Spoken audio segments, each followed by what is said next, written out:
Okay, Josh is joining us. Okay. Once we confirm if he's happy, once we confirm what his preference is as to who goes first. Hello, Josh. Hi, Josh. Hello, hello. Hey, how are you?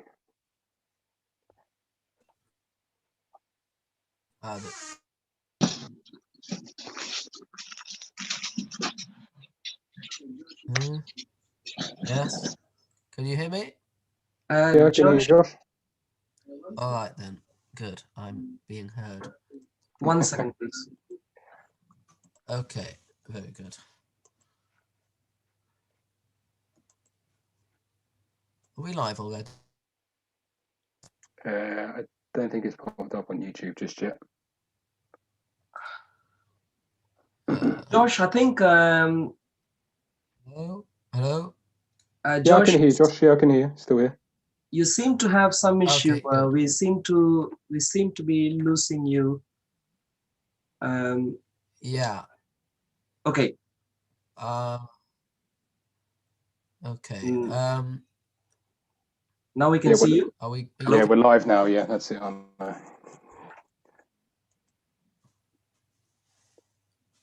No, we are losing him. Can you see that? I think we are losing him intermittently. Not sure. Leia.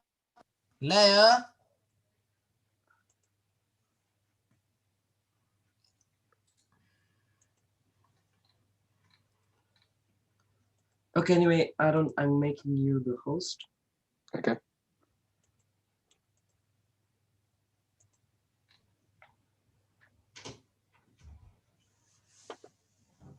Yeah, I think we could confirm if Josh's line is fine before we start ahead, I think. Okay. Are we ready? You haven't actually turned your video. Other than that, I'm ready, Brother Aaron. We just need to confirm that Josh's line is fine. It doesn't seem to be fine. Yeah, it seems to be cutting off. Do that so that multiple times. it comes on. It can't see you. So you need to do that.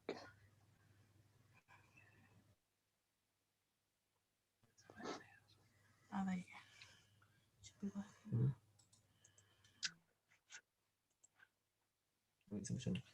That microphone has changed. And now be used. Okay, fine. Microphone, USB, live camera. Or is it the microphone on that? It's USB live camera. It should be that. Oh, okay, fine. Arul, can you hear me? Can you hear you fine, Josh? Okay, good. Josh, we can hear you and see you fine briefly, but then we then seem to lose you. Okay, it seems like we've managed to fix it. I don't really know how this will work, so hopefully it'll stay on. Okay. If it doesn't, then let me. If it goes off suddenly, let me know because I probably won't notice. Sure. No problem. But have you been able to hear us continually? Yeah, I can hear you. Okay. Okay. And Josh, can you just confirm for me that you can see that message saying test that just popped up? Yeah, I see that. Okay, so what I'm going to do is as I go through the sections, when it's your turn to speak, what I'll do is I'll give you a time warning so you know when you're coming towards the end, and then it will help keep things flowing a bit better. Right, so, okay, Arul, I'm ready to go if you are, brother. Yes, I'm fine. I'm ready. Josh, of course, one thing we didn't confirm is something. Maybe Aaron would ask you right now. That's the first thing we need to confirm. Who wants to go first? Yeah, I was going to say after the introduction, I'll ask our guest if he wants to go. Cool. First. Yeah, but other than would that, you like to go first? I don't really mind. Okay. I'll tell you what. As the mod, I'll make the decision. We'll let our guest go first. Yeah, we'll let Josh go first. Yeah. Okay. All right. So, Okay. So good evening, everyone, and everyone who's tuned in live tonight via YouTube and any other platforms. My name's Darren. I'm your host here from Operation Stephen, and the topic of tonight's debate is the Messiah of the Hebrew Scriptures. Is he not an ordinary human being? We have two opposing positions here. We have the current Rabbinic Judaism position and the Jewish Christian faith. One, obviously, the Rabbinic position would say that Jesus is not the Messiah, and the Jewish Christian faith would say that Jesus is the Messiah, and he's certainly not an ordinary human being. So our debaters tonight, this evening, from Operation Stephen, the proponent, Arul Velusamy. Brother, if you'd just like to give yourself a brief 1-minute introduction before I move to Josh. Okay, cool. Thank you very much, everyone. I'm, of course, Arul, and people at Operation Stephen should know me already as a Christian preacher. I'm glad to be here today in a formal discussion with Josh, who has been an acquaintance at Speaker's Corner for a few years now. People who are familiar with Speaker's Corner videos would know Josh, at least by face, if not by name. And today it's a privilege to be able to engage with him here. And I think the only thing I'd like to say is this topic is very important. I mean, Rabbinic Judaism and Jewish Christian faith, two broad differences between us, two broad ones. One is in the view of how the Messiah would look like. And of course, Rabbinic Judaism would go on to say that he would just be a regular human being in terms of essence, but of course, in terms of privileges, he'll have more privileges, but regular human being in terms of essence. Whereas from a Jewish Christian perspective, I'd like to say that's not the case. And so to see if the Messiah is any more than a normal human being is going to be a fundamental topic for us to discuss. I'm glad to be here. Thank you. Thanks, brother. And if Josh, would you just like to give a brief 1-minute introduction for yourself, please? Okay. Many people will not know me. Others will. As Josh from Speaker's Corner, I think the thing keeps coming off. Okay. As Josh from Speaker's Corner on my channel, Jews at the Corner, and I've basically been trying to provide the Jewish position on various things, such as the Jewish position on the Messiah and who he's supposed to be, at Speaker's Corner for a few years. And Arul happens to have been maybe the first or second Christian I ever spoke to in Speaker's Corner when I first started out. So that's nice. So yeah, we're going to talk about something extremely important, because obviously Christianity is a religion all about the idea of Messiah. And that's really where Christianity and Judaism seem to split. Obviously, there are other issues as well, but those are not going to be discussed this evening. Okay, thank you very much. Okay, Joe, just for a little piece quickly from myself. I, the moderator, will remain completely neutral throughout this. I'd ask both sides to respect the gentlemanly format of debate. So if you could just please kindly, unless it's your turn to speak, please keep yourself on mute. In the interest of fairness, and just to make sure that there is a proper flow of information, so that our audience actually gets the best learning content out of this. If there is any interruptions between either side, I will immediately put that person on mute and interject straight away. Here at Operation Stephen, we do operate a free strike rule, and anyone who breaches the free strike rule is then considered to have forfeited the debate. Okay, so just a little bit of rules around there, but it's never been a problem, so we should be fine. Okay, so I'm now just going to quickly lay out the format of the debate. The main argument from each side will be 20 minutes apiece, followed by a rebuttal from each side, 10 minutes apiece, followed by a second rebuttal, if you wish in that time to attack the first argument, followed by the second rebuttal. That's entirely up to you, but that second rebuttal is 5 minutes each. Then we'll move on to the last section of our debate, which will be a cross-examination. Each side will get the chance to ask 4 questions each. One side will get 1 minute to ask a question, followed by a 2-minute answer from the other side, and then followed by a 1 minute additional time for the questioner to comment on that answer. And each side will get 4 questions to ask each time. So it'll be 4 on one side, and then we switch over to the other person, and then it'll be 4 on the other. And then after this, there'll be the conclusion, closing arguments, and final comments, and that will be 5 minutes aside. If either one of you needs me to repeat this or at any one time or another, just let me know, and then I'm happy to say where we are, just to keep the flow of the debate. So just before I start, are we both clear on the format? Okay. The format is clear, but I'd just like to point out that we still seem to be losing Josh once in a while. Yeah. So Aaron, you might want to just keep Keep stay an eye on on top of that. Okay. if you do Okay. lose. Yeah. Josh, you can see both of us perfectly fine, can't Yeah, you? I can see you and I can hear you. Okay. Brother Arul, if Josh is still able to speak, but sometimes the video drops out, I mean, that'll be okay, I presume, as long as we can hear him. Yeah, but Okay. it seems like audio also seems to be cutting off, but very briefly. But let's see how things go. Okay. Yeah, I keep Josh. getting a message up here saying that it's cut off, and then I press the button a few times and then it comes back on again. So Okay. I think that might be a problem over where you are, Josh. I mean, I've not got it here or anything. Arul, yeah, have you got it's anything nothing there? to do with you. It's technical difficulties on my side. Okay. All right. Okay. Well, we'll see how we go. All right. Okay. Yeah. All right. So, Josh, as our guest, if you'd like to go first, opening argument, 20 minutes, and I will start the timer when you're ready. Now. So, will the Messiah be? That was you just lost me. Good start, wasn't Okay, it? so Okay. fine. What I'll do is Will we're the only 8 Messiah seconds. I'll start it again for you. So yeah, go. Will the Messiah be a regular person, be a human being, or a divine figure? Let's have a look. So in the Hebrew Bible, or I'll call it the Tanakh, because that's what it's called, we have many different prophecies about end times prophecies. And those are what we would characterize as messianic prophecies.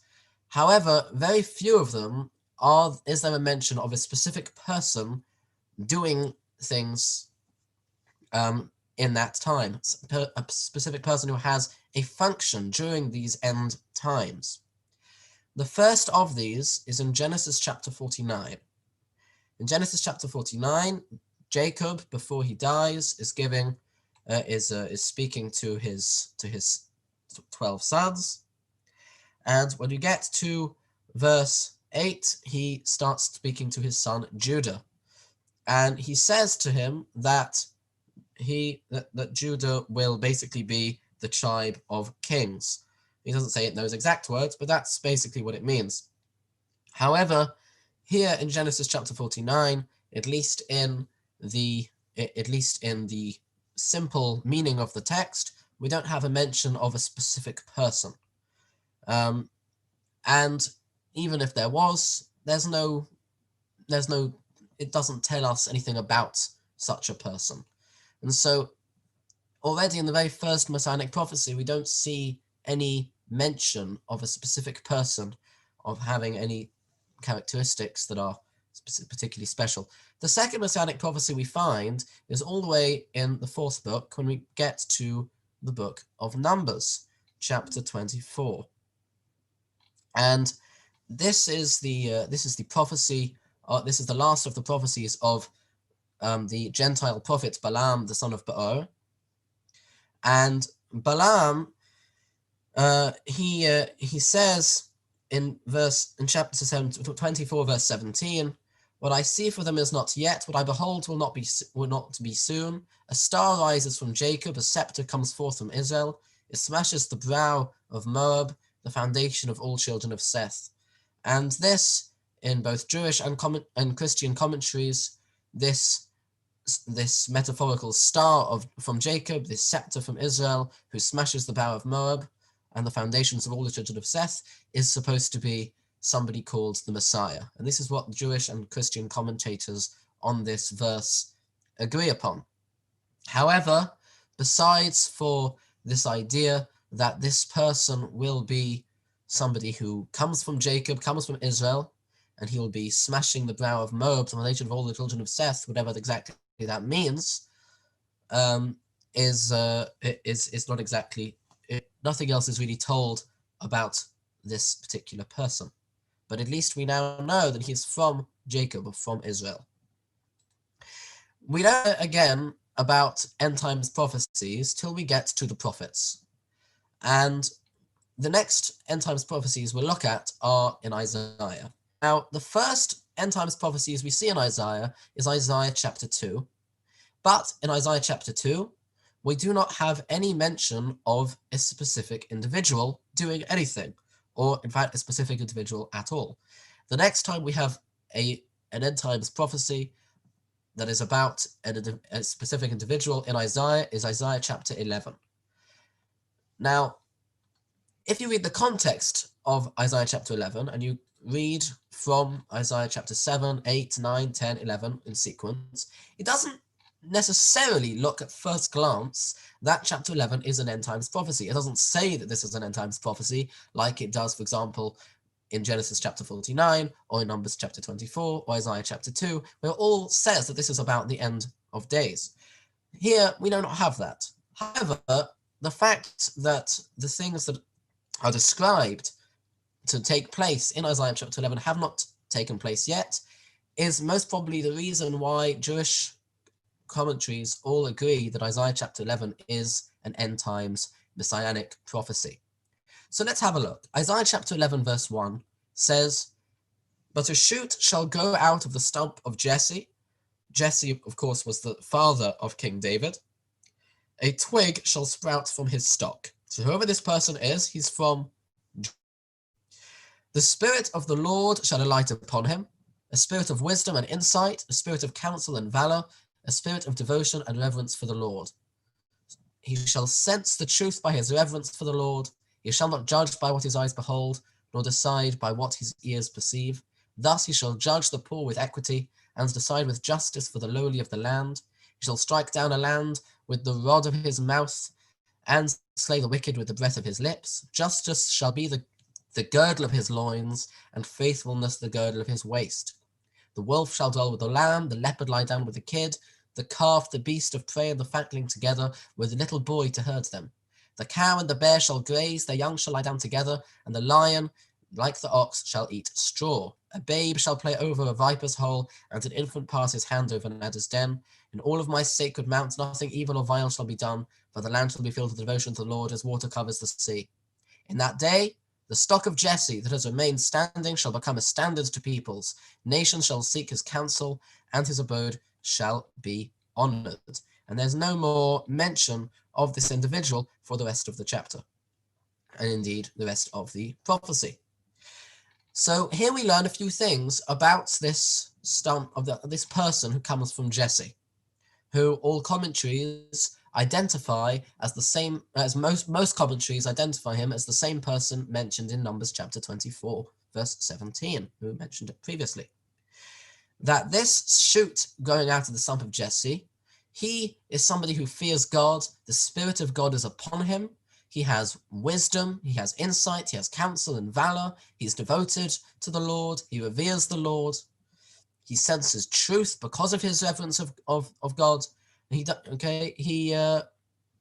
Everything he decides basically is based on what God tells him. And he's going to be a judge. He judges the poor with equity, all these kind of things.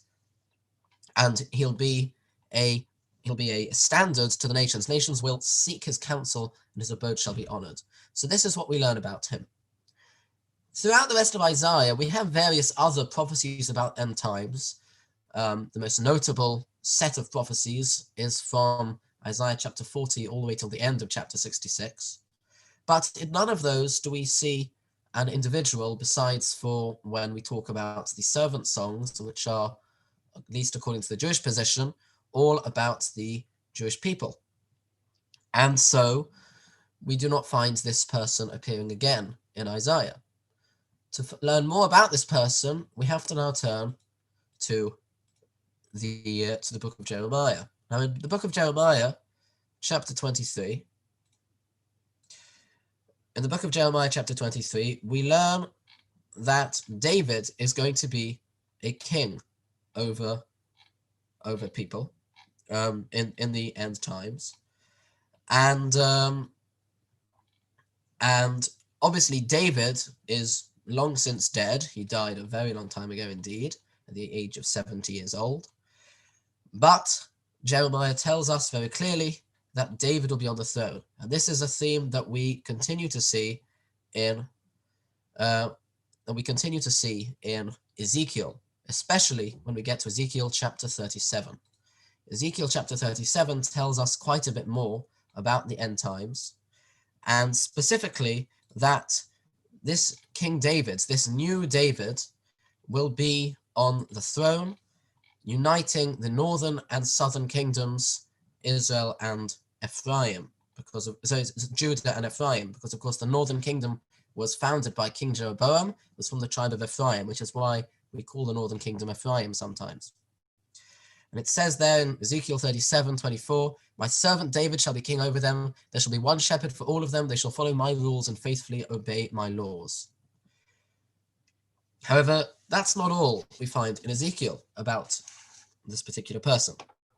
Because as we get into the most difficult part of Ezekiel, at least in my opinion, which starts in Ezekiel chapter 39, really, and goes till the end, and we have all things about wars and about especially from Ezekiel chapter 40, about the building of the temple, of the third temple, which has not yet been built. We learn about a person called the prince. Now, the prince is very obviously the same prince that was mentioned in Ezekiel chapter 37, where this David is said to be a prince. In 37:25, it says, thus they shall remain in the land which I gave to my servant Jacob, and in which your fathers dwelt. They and their children and their children's children shall dwell there forever, with my servant David as their prince for all time. And so this prince is referred to a few more times in Ezekiel,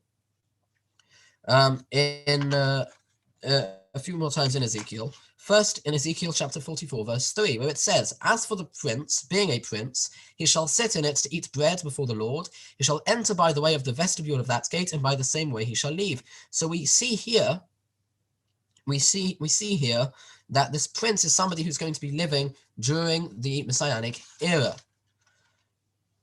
That is the same person we've been talking about. In Ezekiel chapter 45, verse 7, it says that, and a portion shall be for the prince on either side of the designated holy area, and of the possession of the city, in front of the designated holy area. And in Ezekiel chapter 48, verses 21 to 28, it says, and a remainder shall be for the prince. So here we see that the prince is somebody who, due to his position, enjoys a unique privilege of being able to eat from the offered food in the temple. Further, in Ezekiel chapter 46, verses 4 and 12, we learn that the prince will be given a parcel of land that is equivalent to that of any one tribe. And in Ezekiel, we learn in Ezekiel chapter 46, verses 16 to 18, that the prince will have a leadership role among the Jewish people, which is, as we've seen already, in a few other places, like in Ezekiel chapter 37. And finally, about this prince, we learn that he will have progeny, will be ordinary flesh and blood human being, and be bound by the laws of the Torah in Ezekiel chapter 46, verses 16 to 18, where it says there, thus says the Lord God, if the prince gives a gift to any of his sons, he has sons, it is his inheritance to remain in their possession, it is their property by inheritance. If there's inheritance, if he's giving them inheritance, this of course means that he is a mortal human being. So this is indeed more information given by the prophets about this individual who we call the Messiah. Now, why do we call him the Messiah? Well, that's obviously, I don't want to beat a dead horse, but it's been said many times that the Messiah is somebody who is anointed. Why is he anointed? Because he is a king, as we've seen constantly. We learn about him more in Zechariah. In Zechariah chapter 6, verse 13, we learn that he's going to be a king, and that at that same time, there's also going to be a priest, and they're going to be having some sort of power share.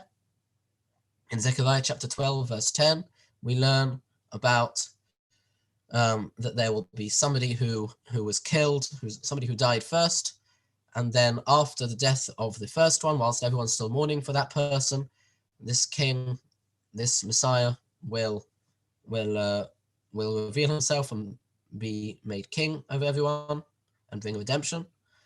And we see further that this person is to be specifically from this line of David in various places that I've mentioned already, but one I would also like to mention is in Micah chapter 5, where it specifically talks about him as somebody who will be shepherding Israel and somebody who is a ruler over Israel, whose origins are from Bethlehem, because of course, if you look in Samuel, we see that David and his father Jesse were native Bethlehemites. They came from Bethlehem.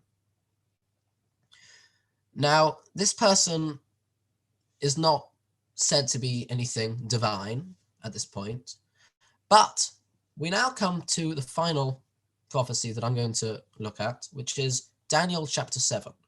Daniel chapter 7 is a very difficult chapter, not least because it's in very difficult literary Aramaic, but also because the first 14 verses are a very vivid dream that Daniel has, and the remaining verses till verse 27 are the interpretation of that dream by the attendant.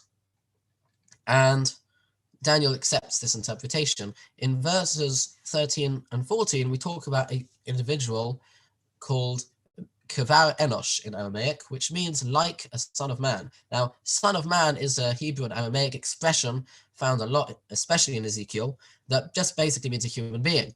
So this person in the dream is a human-like person. So the question is, who is this human-like person? Christians will tell you that this human-like person is a divine man-god. But Jews will tell you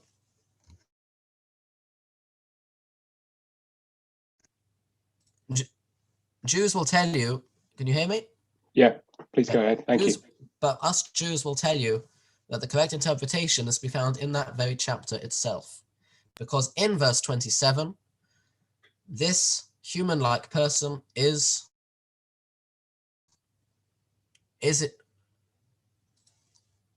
indeed identified to be the Am Kadishe Elyon, which means the nation of the holy ones of the Most High. And so this individual here in Daniel chapter 7, in fact, does not, refer to the same person that we've seen in other chapters. So to recap, just as I finish, I don't know how much time I have left, but 4 minutes. I don't really have much more to say. I don't really 4 want minutes. to waffle for ages, because I've run out of sources to talk about. So just to recap, so we've seen that in the Messianic age, there's going to be a person who is from Jacob/Israel, who is not only that, but he's specifically from Jesse, not only that, specifically from David. And this person will be a human being who has sons, who gives inheritance to his sons, who is, if he's giving inheritance to his sons, then that means he is mortal. He's somebody who has a leadership role.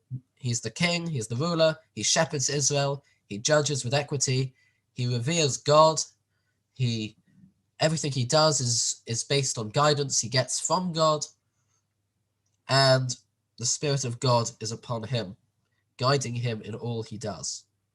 He's somebody who has a unique privilege. He's allowed to eat from the offered food in the temple, and he has a parcel of land which is equivalent to that of any one tribe. So that is what we are taught in the Tanakh, the Hebrew Bible, about the person who we call Moshiach, the Messiah. And we do not see any indication that he is anything more than a very righteous and God-fearing human being who will serve as king in the Messianic age. Thank you. Brilliant. Thank you, Josh. Moving over now to Brother Arul. Just let me know when you're ready. 1 second, let me set my timer on. I'm keeping track here, brother, as well. Okay. I don't know if you can see it properly on the screen, but I'll give you prompts as well, just as I did Josh. Cool. Let me know when. Yeah, I'm ready. Okay. Cool. Thank you very much. Thank you, Josh, for the very informative presentation there. And thank you for all the audience. Thank you, Aaron and everyone. Wonderful day. Glad to be here. Like I said initially, Rabbinic Judaism, Jewish Christian faith, two broad areas where we diverge. And one of them is in regards to how the nature of the Messiah. And like how Josh elegantly presented to us right now, of course, the Rabbinic Judaism's position is that the Messiah of the Hebrew scriptures is just another human being, just a human being in terms of essence, in terms of nature. And he has presented some arguments. I'll address the particulars of the arguments that he has raised in my rebuttal section. But right now, I'd like to present my own case. To begin with, I'd like to clearly state that in many, many regards, in regards to the details that that Josh or anyone else who faithfully present their Rabbinic Judaism's position on Messiah would say as to the roles that the Messiah would do, Christians most of the times, if not all times, we would agree already. Yes, the Messiah is from Judah. Yes, he is from Jacob. Yes, he is from David. Yes, he is a king. Yes, he is also addressed as King David himself, called as King David himself. Yes, he is called the Prince. Yes, he is called by various of the names and so on. In most, if not all of these points, we'd already agree. In other words, the point is Christians would readily agree in the fact that the Messiah is a human being. But the topic that we have today before us is not whether he is a human being, but whether he is just a human being. That's the topic. And there, essentially, even though I agree with most of the prophecies, most of the details that Josh has already presented, I'm now going to present some additional things which he hasn't spoken of right now to point out to the fact that even though in the prophecies and scriptures that Josh has pointed out to, the Messiah is mostly pictured or painted as a human being in the stuff that he has presented.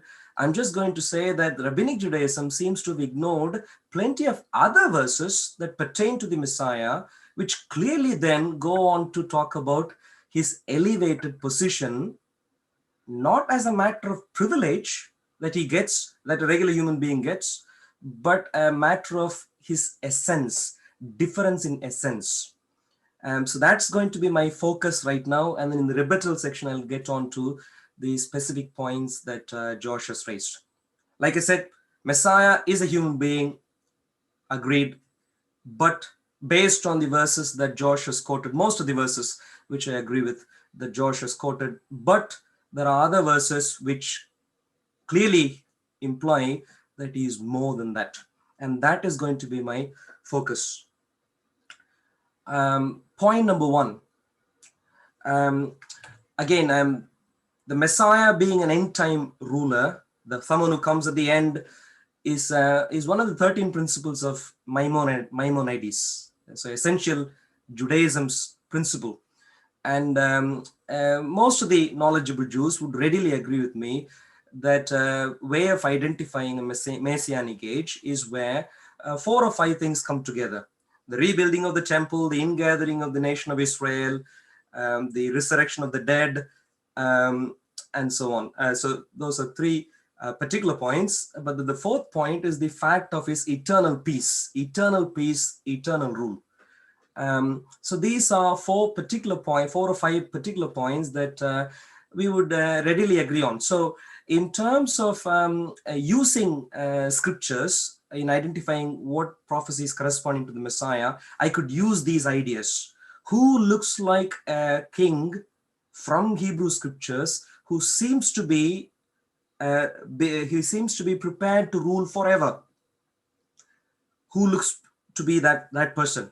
who looks to be the one who brings together the nation of Israel, and so on.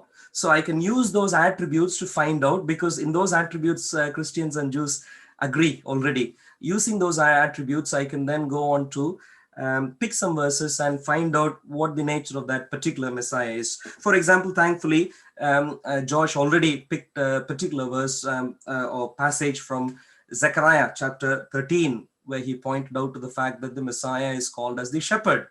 I can't remember if he picked this particular chapter or sort of a verse thereabouts, but he referred to the fact of Zechariah mentioning to the Messiah as the shepherd.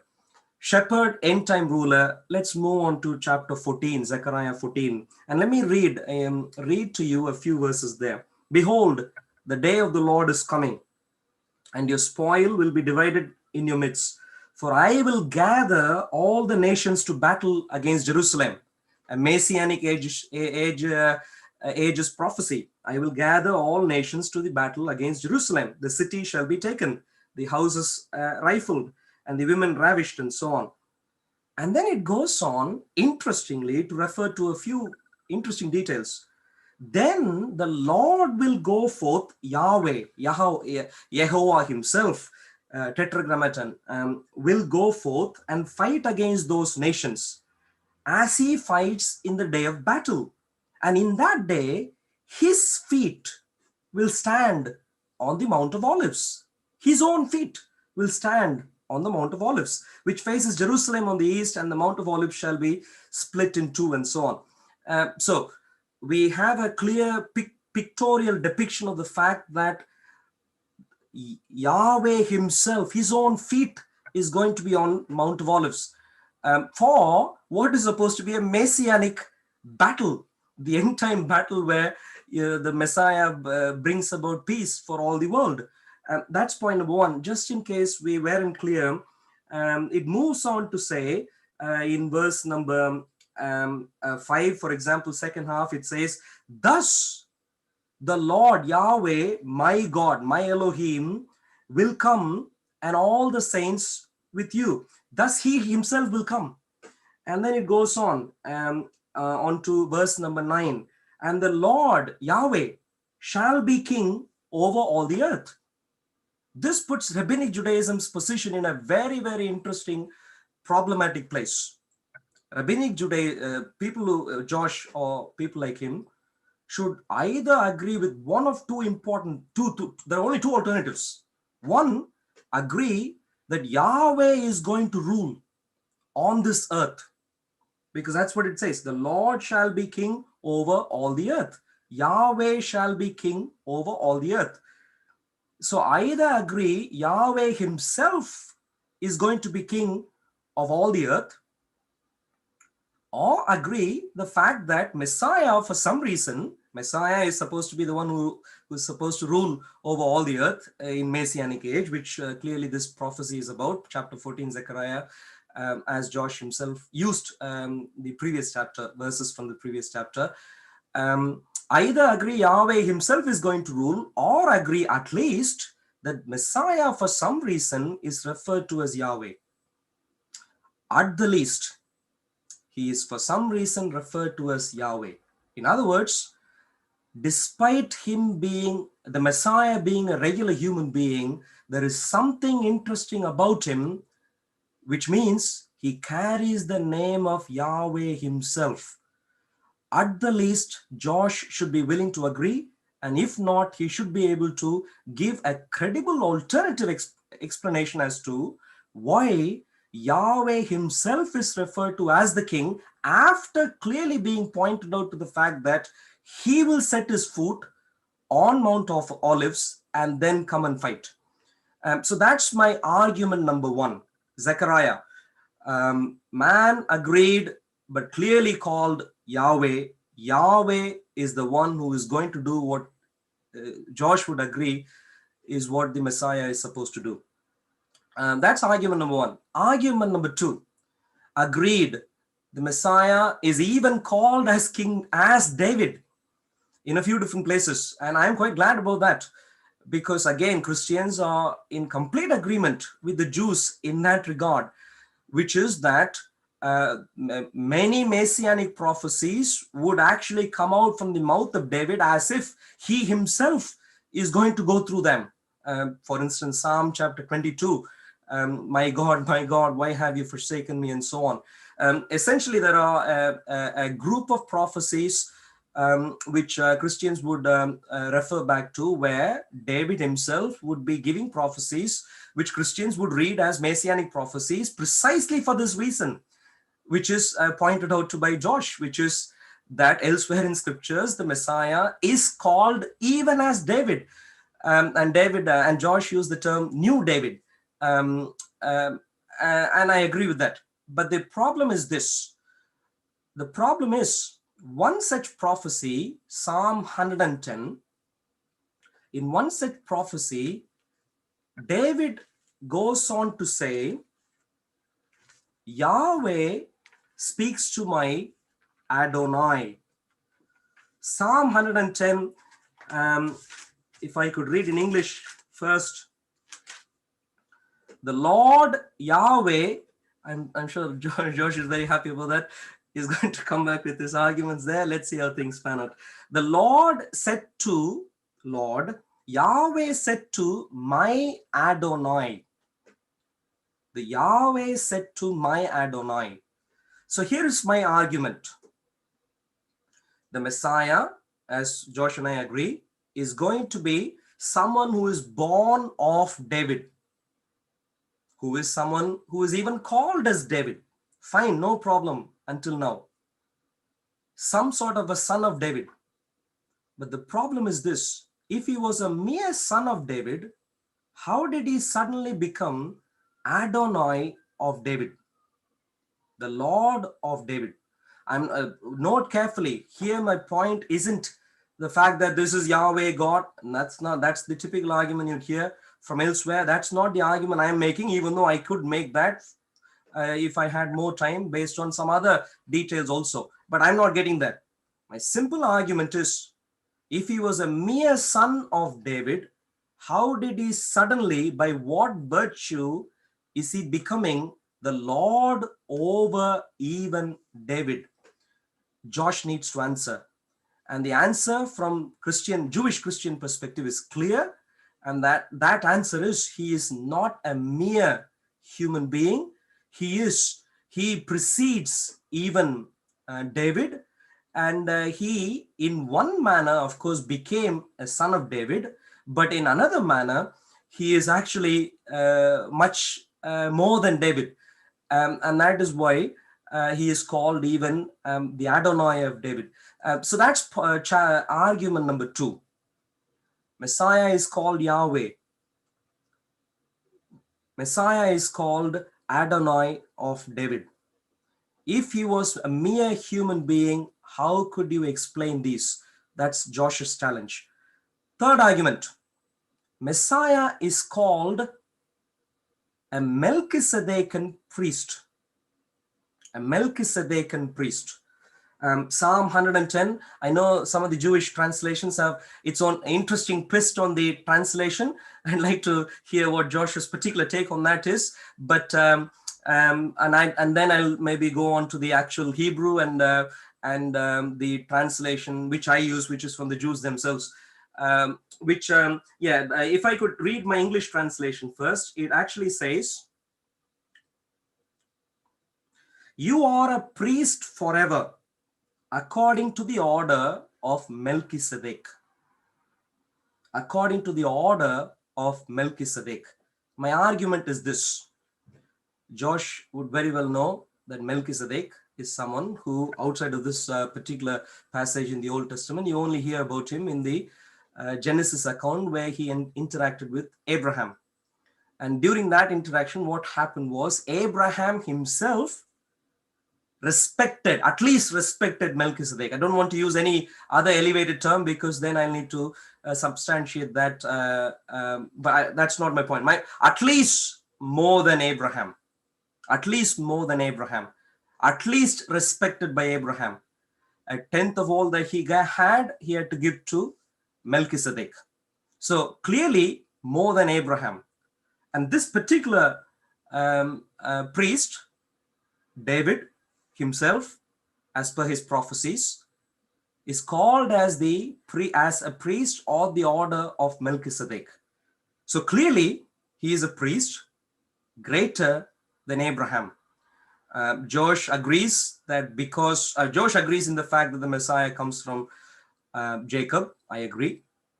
So if that was his only qualification in terms of essence, then clearly Abraham would be a much greater person than some, let's say, 30th generation descendant of 45th generation descendant, whatever it is.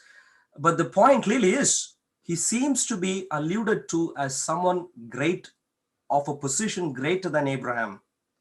Question: how can that happen if he was a mere human descendant of Abraham? So I have presented three particular arguments so far. Messiah is greater than David. If he was a mere son, how is that possible? Messiah is greater than Abraham. If he was a mere human being, how is that possible? Messiah is referred to as Yahweh himself. Zechariah chapter 14. If he was a mere human being, how is that possible? And finally, Messiah is greater than Moses. Now, Josh would understand that, of course, Maimonides, one of the 13 principles of faith, Moses is the greatest of all the prophets, a very essential claim of the Jewish faith. But Moses, when he prophesies about a particular person, a prophet who would come in the later times, who is like me, a prophet like unto me from among your brethren. But him you shall hear. Him you shall hear. And the context of all of this is that Moses prophesied, the nation of Israel rebelled, God still preserved. God didn't wipe out the nation of Israel, but Moses goes on to say, him you shall listen to.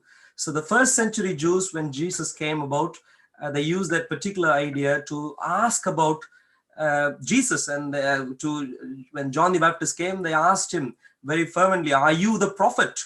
And what they had in mind is the particular prophet that Moses prophesied about.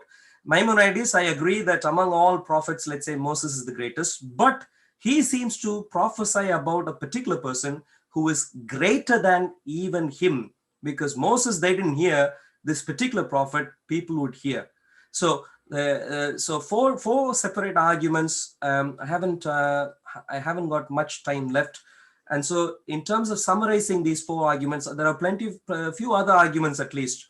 But my point, let me summarize. I agree with Josh that the Messiah is a human being. In that, I don't disagree. He is a human being. He is of Jacob. He is of David. Jacob, Judah, David, called a shepherd, prince, ruler, all sorts of things. And he is involved in the ingathering of the nation of Israel. Messianic age is supposed to have a few other similar attributes. End time ruler. In these I agree. But there seems to be a whole host of other prophecies concerning this person, which Josh seems to have left out. If you include them, clearly you can't categorize, you can't look at the Messiah merely as a human being. Zechariah chapter 14, Yahweh himself is the one who is going to fight what is supposed to be the messianic battle. David calls this person his own Adonai. Abraham, in regards to Abraham, he is called as Melchizedekan priest. And he is greater than Moses. I can get into other arguments, but for them, I need to set my stage a bit more elaborately. So I'll sort of wrap up here. my particular arguments. I'd like to hear a response from Josh about the prophecies I have pointed out to. Thank you. Okay, thank you, Arul. Okay, we move on to our first rebuttal of this evening now. So our guest here, Josh, if you'd like to go first, please. 10 All minutes. right, then. 10 minutes aside. All right then. So thank you. Very interesting what Arul said. Arul has made 4 arguments, as he just summarized. 1, that the Messiah is supposedly greater than David. 2, that he is greater than Abraham. 3, that he is referred to as God. And 4, that he is greater than Moses. So I'm going to address each one of these. He claims I've missed out prophecies about the Messiah. And whilst that may be the case, the passages that he has mentioned are not prophecies about the Messiah. Some of them are not even prophecies at all. So he mentioned first Zechariah chapter 13 and 14. Maybe he misheard me. I never mentioned Zechariah chapter 13. I mentioned that the Messiah was referred to as a shepherd, but not in Zechariah chapter 13, rather in Micah chapter 5. The only verses I mentioned in Zechariah were Zechariah 6:13 and Zechariah 12:10. I never mentioned Zechariah chapter 13. And there's a reason why I didn't mention Zechariah chapter 13, because Zechariah chapter 13, the shepherd is referred to as a foolish shepherd. And Jews do not see the foolish shepherd as referring to the Messiah. Even when God says, my shepherd, he says, smite the shepherd, and the flock shall scatter in Zechariah 13:7. So when he says, my shepherd, the man who is associated with me, this shepherd is somebody who is foolish, as it says in Zechariah chapter 11, verses 15 and 17. And this person is very obviously not this very righteous king who we learnt about in Isaiah chapter 11. That's first of all. Secondly, Zechariah chapter 14 does not say that the Messiah is God, because Zechariah chapter 14 does not talk about this figure. Zechariah talks about God. So what does it actually mean when it says in chapter 14 verses 3 to 6 that it says, so starting from verse 3, then the Lord will come forth and make war on those nations as he is wont to make war on a day of battle. So when the Lord does things, when God does things in this world, he doesn't literally do them himself. He sends messengers to do them for him. For example, when God wants to bring rain down, he doesn't just make rain down, he uses the clouds to do it. When God wants this end times war to happen, he will set up the right people to be doing things. And if you want to learn more about exactly how that war will play out, I suggest you read through the Ezekiel chapters 36, 37, 38, 39. There we have a much more detailed explanation of this war that is being referred to in Zechariah chapter 14. So we can say that God is doing something even when he's using his messengers. In fact, the angels, which in Hebrew is the word malach, which means messenger, are constantly refer to themselves as if they themselves are God, even though they are not God. Why do they do that? Because they're representing God. The actions that they do are really the actions of God, because they are not for themselves, they are only for God. Verse 4, on that day he will set his feet on the Mount of Olives near Jerusalem on the east, and the Mount of Olives shall split across from east to west, and one part of the mount shall shift to the north and the other to the south, a huge gorge. Well, this is very clear anthropomorphism of God. What does it mean God has feet? What does it mean in Exodus and in Deuteronomy? What does it mean in Deuteronomy when it says that God has brought us out of Egypt with an outstretched arm, right? Obviously, God doesn't have an arm. God doesn't have feet. Nobody thinks that. unless you believe in a man God. God is referred to in the Tanakh, the Hebrew Bible, in anthropomorphistic terms, because if he was not referred to in those terms, we wouldn't have a clue what's going on. It wouldn't be able to describe him. Because God is limitless, any description we make is going to be inaccurate, and therefore we have to make anthropomorphism. So what does it mean when we say God sets his feet on the Mount of Olives? Well, whatever it means when we talk about feet. What does it mean, feet, for us? So these are interesting questions to ask, but I don't think the answer is actually that important, because the fact that Zechariah chapter 14 does not talk about the Messiah, and that we can very easily answer that verse 4 is anthropomorphism, answers all of that. What exactly anthropomorphism is there to tell us is not really so important to the discussion. I should point out that there is a mistranslation in Arul's reading of verse 5. It does not say that God will come with the saints. It says he will come with the holy beings. It says the word kadoshim, which means holy beings. And in verse 9, and the Lord shall be king over all the earth. In that day there shall be one God with one name. God will be one, his name will be one. Obviously, God is always the king, as it says in Exodus chapter 24.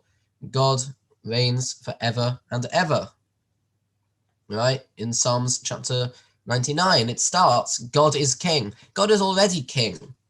What does it mean God will be king over all the earth? It means that all the earth will recognize him as being king. God is already one, and his name is already one. So why does it say he will be one with one name, right? Because all the people will recognize him. All the people on earth will recognize him as being one God, and of being God whose name is one. So that deals with that. So we do not see the Messiah being referred to as God by his four-letter name, which I'm not going to say because we're not allowed to say it. Is he greater than David? Is he greater than Abraham? Well, for that we turn to Psalm chapter 110, which, once again, how strange. Not only is it not a prophecy, it is not about the Messiah. Now, at least Zechariah chapters 13 and 14 are indeed prophecies. Psalm chapter 110 is not a prophecy. Now, who in fact is talking? So first of all, there are two Jewish positions on this. It is either talking about David himself, if you translate the first two words, the David Mizmor, as a psalm of David, i.e. a psalm about David, then it is a psalm about David. But if you read it, as many do, as a psalm by David, then it's written by David, and then it could be talking about somebody else, and Jewish commentaries traditionally say that that person is Abraham. Now, Arul misquoted that first verse when he said the four-letter name, that the four-letter name of God speaks to, and he then said another name, which I'm not going to say, which is not what it says there. The word it says here is Adoni, which is similar to what Arul said, not exactly the same. The word he said had the sound I at the end, whereas the word I said has the word E at the end. Those are two different words. Adoni means my master and does not refer to God anywhere in the entire Hebrew Bible. For example, if you look in Genesis chapter 24, verse 18, Isaiah chapter 36, verse 9, Daniel chapter 10, verse 17, or, I mean, there's plenty, 2 Samuel 11:11, 1 Chronicles 21:3, it says Adoni a bunch of times, and not once does it refer to God, and this is no exception to that. And therefore, it does not have God talking to God. For those Trinitarians out there, I know that's not the argument Arul was trying to make, but I thought I'd mention it. So this is not about God, nor is it about the Messiah. As for the idea of the priest of the order of Melchizedek, well, it's quite simple. Why is it of the order of Melchizedek? Because Melchizedek was the king of Shalem, which is Jerusalem, right? Shalem was later renamed Jerusalem. That's okay. That's why David calls it by that name in Psalm 110, verse 4. So if this psalm is about King David, then what's verse 4 telling us? That David's dynasty will last forever, and that he and his successors will perform certain priestly functions, right? They will act like priests. This doesn't mean that they will actually be priests, because to be a priest in Israel, you have to be a descendant of Aaron. That's time, Josh. If you could just wrap up, please. All right. I will deal with the other stuff, Moses, at a later rebuttal. Okay. Thank you, Josh. Brother Arul, whenever you're ready. 10 minutes. Thank you, Josh.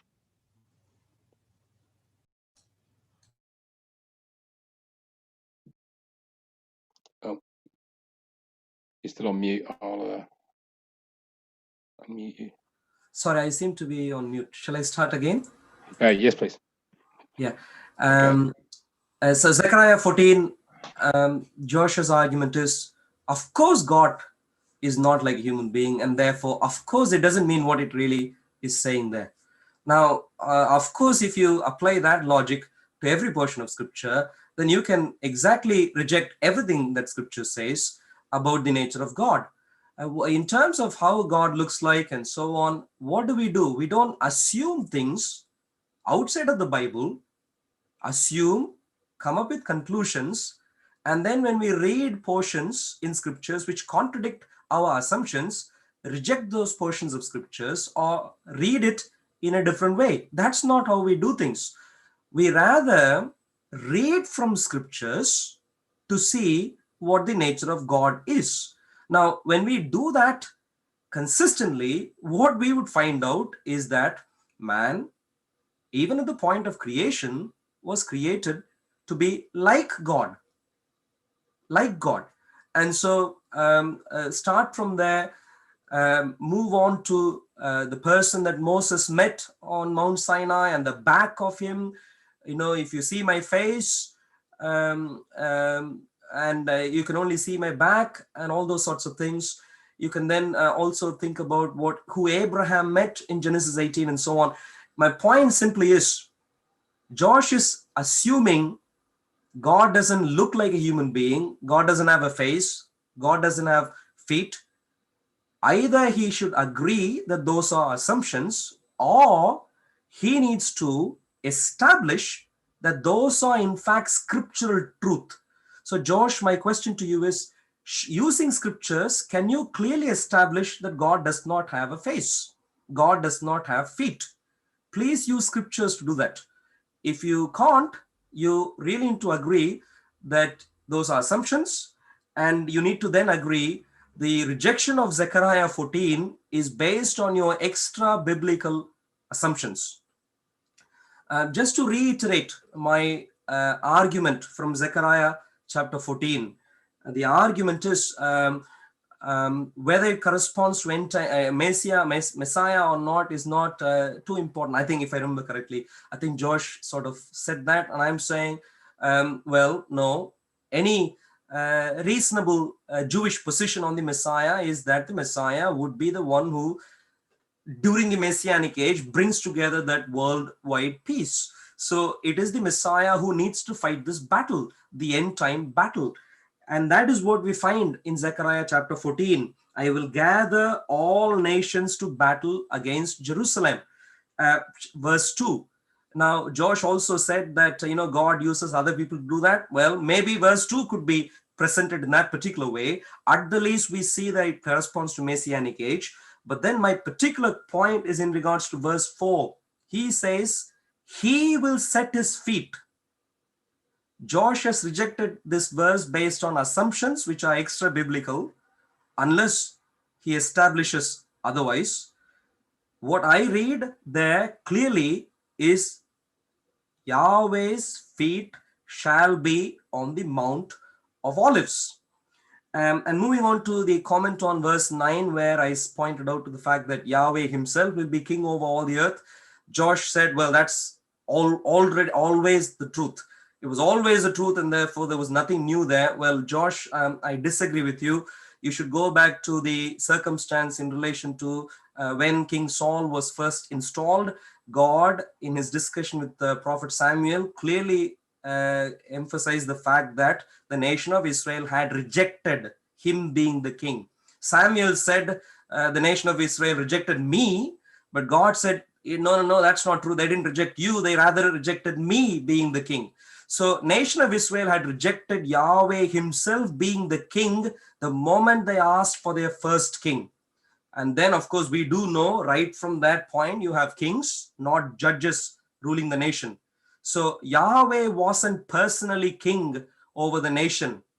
But now, Zechariah 14, you find Yahweh saying that he shall be king over all the earth, including the nation of Israel. So this wasn't always the case. This was rejected by the nation of Israel. Now it begins to be the case again. And that is one important principle with the Messiah. Which is, that's one important principle with the Christian view of Messiah, which is that God himself is going to rule.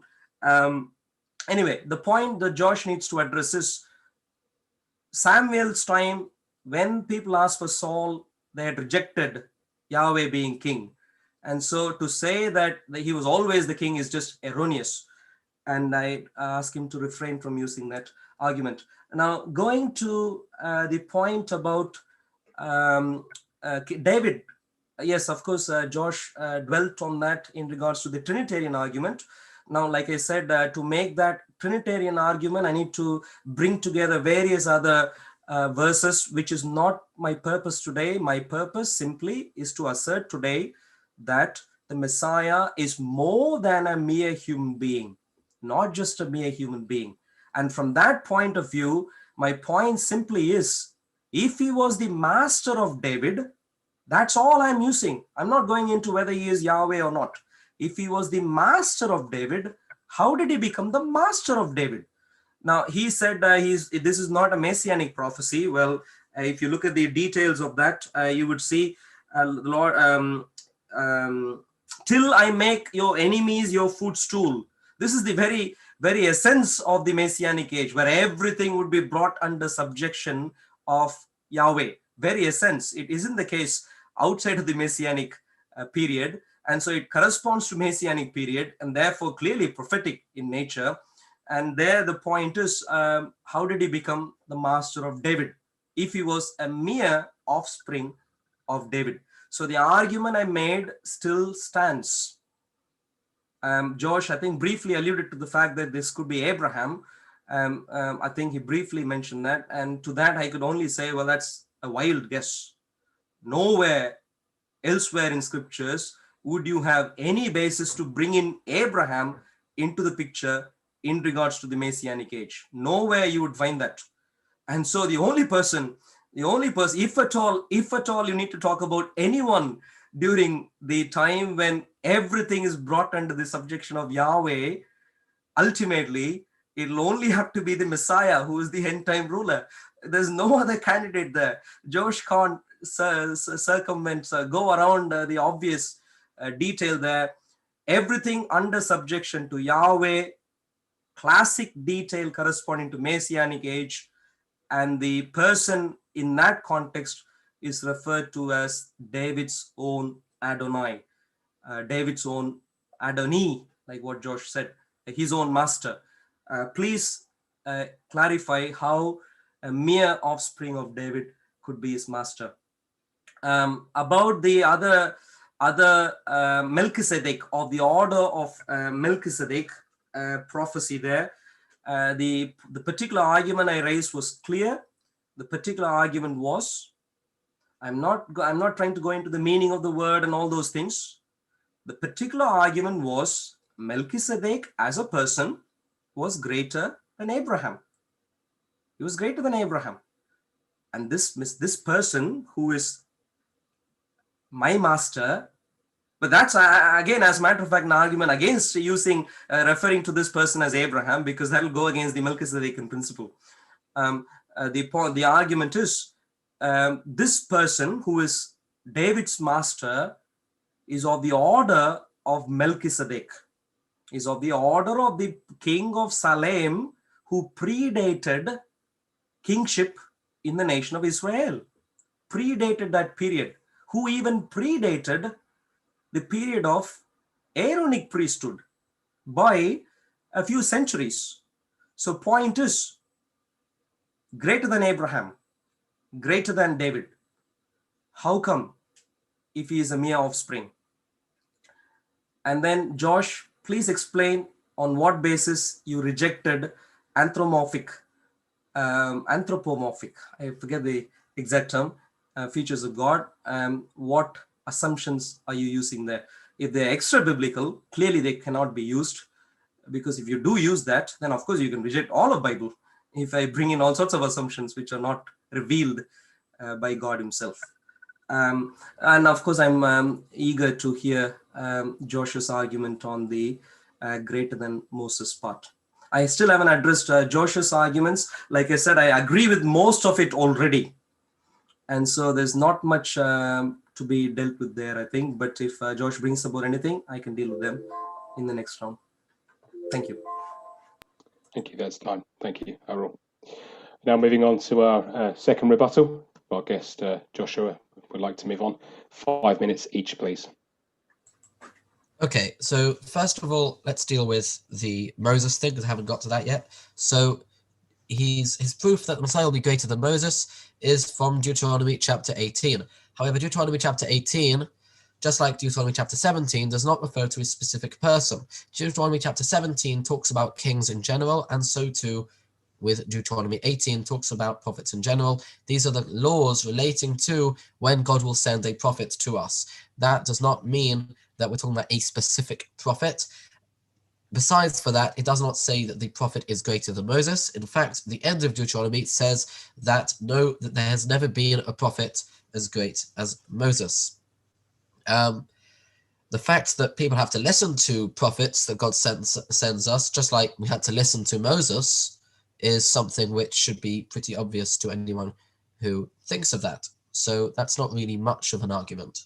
Now, with regards to the fact that I rejected anthropomorphism, I will concede to the fact that there is nowhere explicitly in the Tanakh, in the Hebrew Bible, that says that God has no physical attributes. That is true. That is something that I know from the rabbis. So if you want to say that he has physical attributes, then go ahead, say he has physical attributes. That does not make him, that does not mean that the Messiah is God.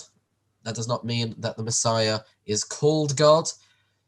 The idea that it's the Messiah who has to fight the war, I'd like to see a source for that it's the Messiah who has to fight the war. But regardless, if the Messiah is the messenger and he's doing something which is God's work, then I have absolutely no issue in saying, and most reasonable people would not have an issue in saying, that Zechariah chapter 14 means that God is causing the war to be fought, right? And in what way is God coming forth to make war on these nations? It's using his messenger. In what way is God setting his feet on the Mount of Olives? It's by way of his messenger. This is something which I don't see a problem. If you want to say he literally puts his feet on the Mount of Olives, you're going to have to tell me what those. Then I mean, you don't have to, but you should tell me what those feet are going to look like. I mean, the whole idea of talking about the physical nature of God is a problem is a philosophical problem of limiting God, which is something which doesn't sit well with me. But if you want to say he has physical things, if you want to say he's limited, then that's up to you. It doesn't really affect the argument, because since Zechariah chapter 14 is not about the Messiah, therefore it's and it's very clearly about God, therefore that point is null and void. As for Psalms chapter 110, you continue to say that it's about the Messiah. It's not about the Messiah. Just because God says, sit at my right hand while I make your enemies your footstool, to somebody who is considered the master at this point. So it depends. Who is the master? It depends who the author of the psalm is. If David is the author of the psalm, then David is talking about somebody who is David's master. Now, David could refer to Abraham as his master. David could refer to other people as his master. It may be that Ahithophel, at some point pre the Absalom rebellion, may have been referred to as David's master. Who knows? Maybe it could be Jesse. Who knows? Whoever David's master is, and you have not provided substantial evidence that is the Messiah, that is the person who God is saying, "Sit at my right hand while I make your enemies your footstool." The idea that the Messiah is David's master, and that making David's enemies your footstool, anyone's enemies your footstool, is something that is only to happen in the Messianic age, I think is not scripturally based. As for Melchizedek, the point I was making was that being a priest does not necessarily. So was Melchizedek? Yeah, this is what you said. You said Melchizedek was greater than Abraham. That might have been true. I don't know if it's true. It doesn't tell us that he was greater than Abraham. It tells us that he was a priest of God, and it says that Abraham gave him a tenth of everything. Right? It does not say that he was greater than Abraham, and I think the onus would be on you to prove that he is greater than Abraham. And even if he was, it really wouldn't make much of a difference, as Psalm 110 was not referring to the Messiah in the first place. Was there anything else to refer to that you mentioned? Objective Muslim communism, really fine. Yes, regards to God being king. So with Saul, the reason why God says they've rejected me. It's time, king, Josh. Oh, okay. In that case, done. Okay. Thank you, Josh. Brother Arul, 5 minutes in your own time. Thank you, Josh. Thank you for stopping on time and so on. Thank you. That will put me to shame, I think. But thank you very much. Psalm 110. Till I make your enemies your footstool. Till I make your enemies your footstool. All enemies of God, all enemies of the King of Israel had to be brought to the footstool. And this particular person is going to sit at the right hand of the tetragrammaton God, the right hand. And so the point is, this is Messianic age, because all enemies being brought under the subjection of the king, of anyone of the nation of Israel, is Messianic in nature. And there particularly the point is, he's referred to as my master. If it is, okay, maybe I'll start off with the Melchizedekan problem. So Melchizedek, the point Josh is making is, I don't know if he's greater. Well, if Abraham gives tithe to someone, is he greater or lesser or equal? Why would he give tithe to someone who is equal or lesser? He clearly is acknowledged to be greater than Abraham, and that is why Abraham is prayed for by Melchizedek, and Abraham gives a tithe to Melchizedek. So clearly greater than Abraham. So on the back of that, so clearly someone greater than Abraham is being referred to here, and therefore you can't use the Abraham as my master there. In any case, using Abraham as my master for David is unwarranted.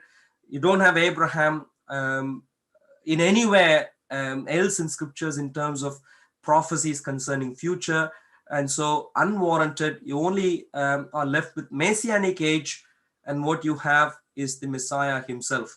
So Messiah is greater than David, and that still needs an explanation for.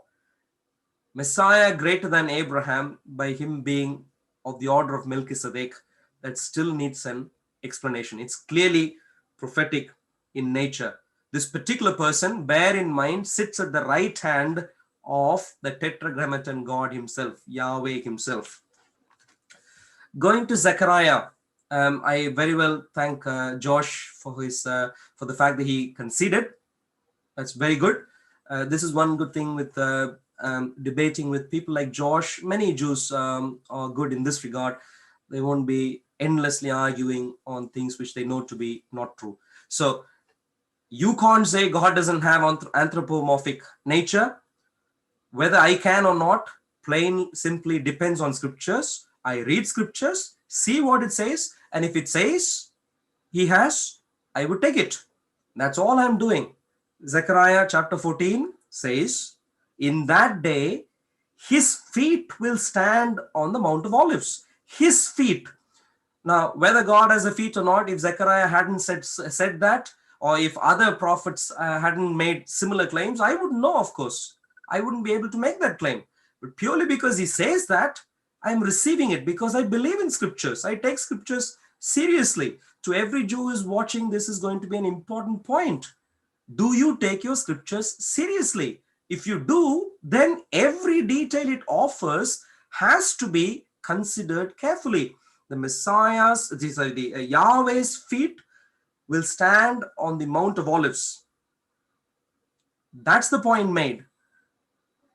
If Josh says this is not messianic prophecy, again, all nations are brought to battle against Jerusalem. When exactly is that going to happen? If it's not messianic, if it's not end time, when exactly is that going to happen? So these are points that need to be addressed. In other words, to summarize my point is, there are a whole host of prophecies in the Tanakh which clearly correspond to the end time, which includes ingathering of the nation of Israel, the rebuilding of the temple, and so on, but also the installation of a king forever. And that particular period has a whole host of prophecies which correspond to them, which help us understand that the Messiah is more than a regular human being. If you ignore them, of course, you won't appreciate. But if you accommodate them, of course, you can come to biblical conclusions on this. Thank you.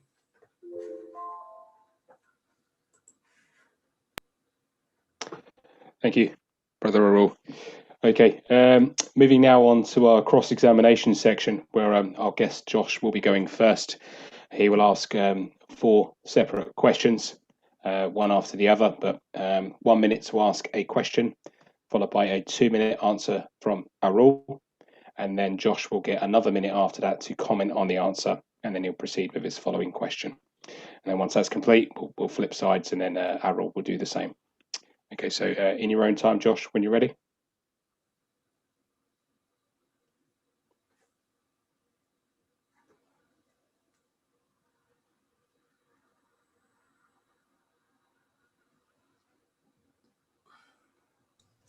Okay, my question is, you said that giving tithes to somebody means that they are greater than you.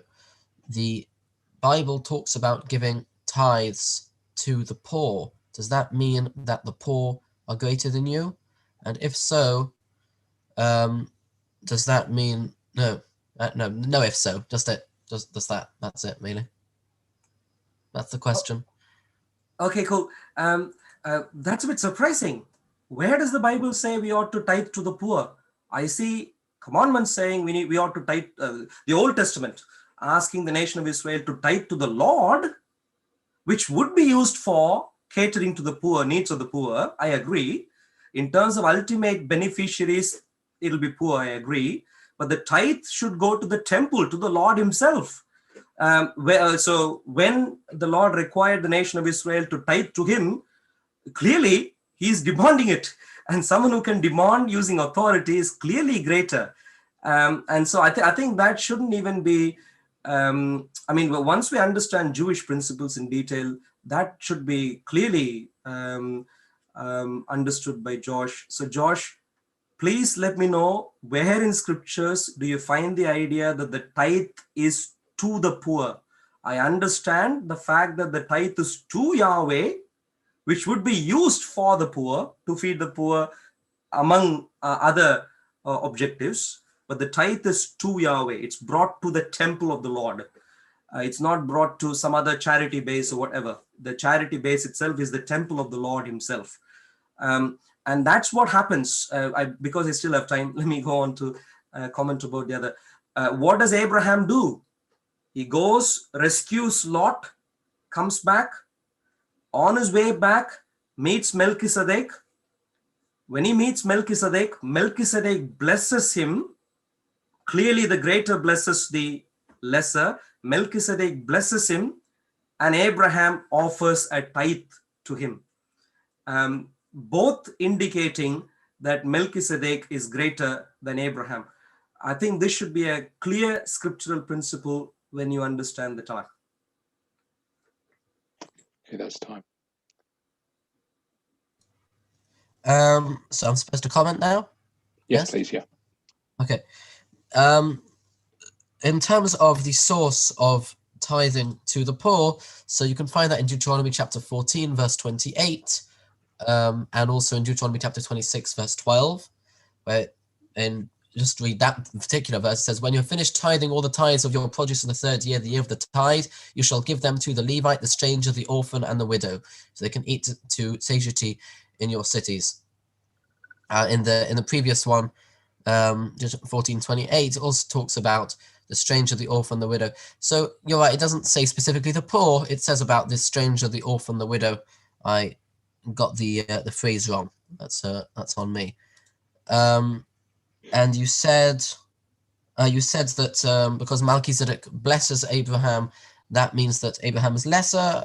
No, there's no source for that. That if you bless somebody, that you must be greater than them. That's not something that has scriptural basis. Thanks, Josh. You want to move on to your next question? Okay, the next question. Okay. Okay, I noticed that, Arul, you never addressed, I only made the point as a very short point at the beginning of my rebuttal earlier. So I'll ask it now because you didn't address it. You claimed that Messiah is greater than Moses using Deuteronomy chapter 18, but Deuteronomy chapter 18 is a follow-on from Deuteronomy chapter 17, which refers to kings in general, and so Deuteronomy chapter 18 is therefore all about prophets in general. Why then do you say that it is about a specific prophet, and how do you see that he is greater than Moses?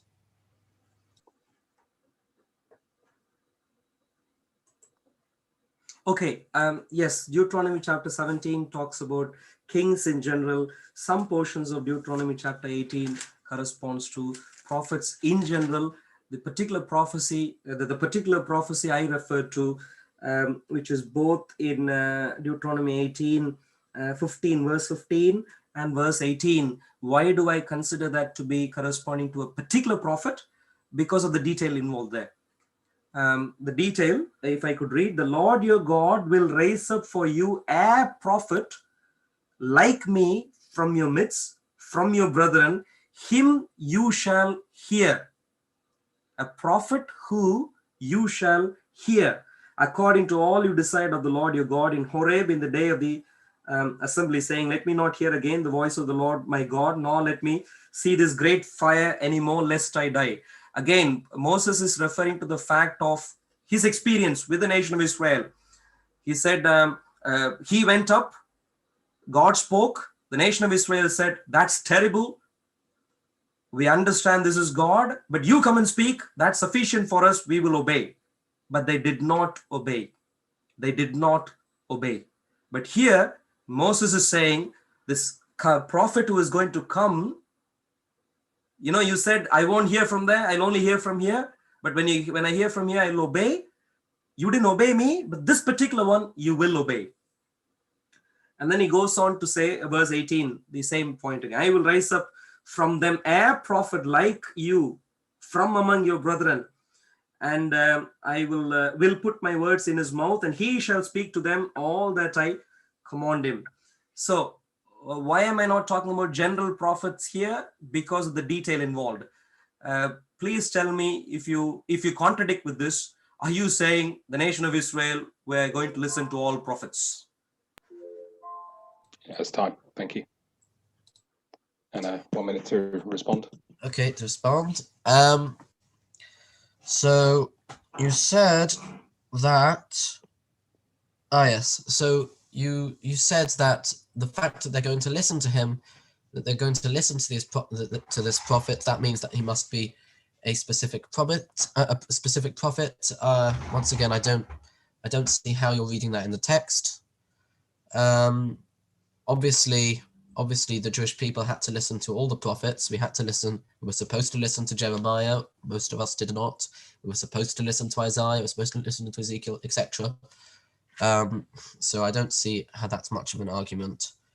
And the fact that he's relaying it about his own experiences tells us that the lives of other prophets are going to be in some way similar to his. That's not something which is so much of a problem for me.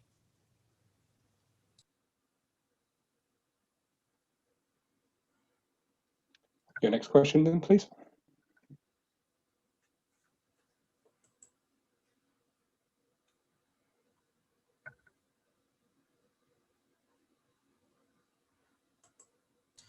Okay, a fourth question.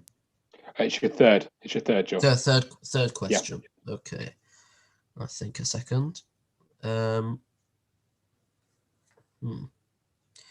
I have any more questions for? I don't think I have any more questions for you, to be honest. It's okay if you don't. You still got some time. How about, you know what? Go on to Arul's questions at this point, because I don't have any. If can I reserve one or two for later, in case I think of something?